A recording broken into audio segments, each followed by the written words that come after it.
तेज बारिश और सियार भूमिका बहुत समय पहले की बात है। एक घना जंगल था जहाँ हर तरह के जीव जंतु रहते थे। वहाँ बड़े बड़े पेड़, घास के मैदान और एक सुंदर झरना था। इस जंगल में एक चालाक और लालची सियार भी रहता था। वह हमेशा अपने फायदे के लिए दूसरों को मूर्ख बनाता और धोखा देता था। उसकी इस आदत से जंगल के बाकी जानवर परेशान रहते थे, लेकिन कोई भी उसे सबक नहीं सिखा पाता था। बारिश का मौसम आता है। गर्मियों के बाद मानसून आया और जंगल में झमाझम बारिश होने लगी। नदी नाले उफान पर थे, तालाब पानी से भर गए थे और पूरे जंगल में हरियाली छा गई थी। सभी जानवर बहुत खुश थे क्योंकि गर्मी की तपन से उन्हें राहत मिल गई थी। लेकिन सियार परेशान था। बारिश में वह भीग जाता था और उसका ठिकाना भीगने के कारण रहने लायक नहीं रहा था। अगर मैं कोई अच्छी जगह ढूंढ लूँ तो मज़े से रह सकता हूँ, उसने सोचा। राजमहल की खोज सियार को याद आया कि जंगल के पास एक पुराना खंडहर पड़ा था, जिसे कभी राजा का महल कहा जाता था।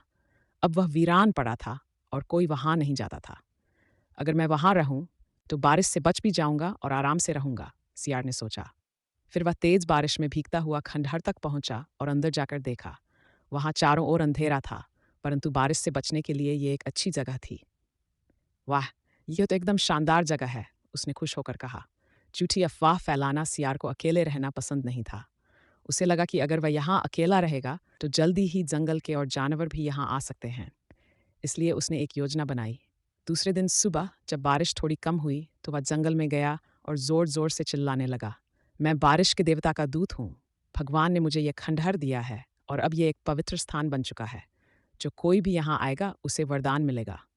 जंगल के भोले भाले जानवरों ने जब यह सुना तो वे चकित रह गए। वे सियार की बातों पर विश्वास करने लगे। धीरे धीरे खबर पूरे जंगल में फैल गई कि खंडहर कोई साधारण स्थान नहीं है, बल्कि एक पवित्र मंदिर बन चुका है। जानवरों की श्रद्धा और सियार का लालच, अब जंगल के जानवर अपनी अपनी भेंट लेकर सियार के पास जाने लगे। कोई फल लाता, कोई दूध तो कोई शहद। सियार आराम से खंडहर में बैठा इन सब चीज़ों का मजा लेता और प्रसन्न होता। वाह, ये तो बहुत अच्छा हुआ, बिना मेहनत किए मुझे इतना खाना मिल रहा है, सियार सोचता। बारिश लगातार जारी थी, लेकिन सियार को अब कोई चिंता नहीं थी। उसे रोज स्वादिष्ट खाना मिल जाता था और वह मजे में रहता था। गधे की समझदारी, लेकिन जंगल में एक समझदार गधा भी रहता था, जिसका नाम धुंधु था। वह बहुत अनुभवी था और आसानी से किसी की बातों में नहीं आता था।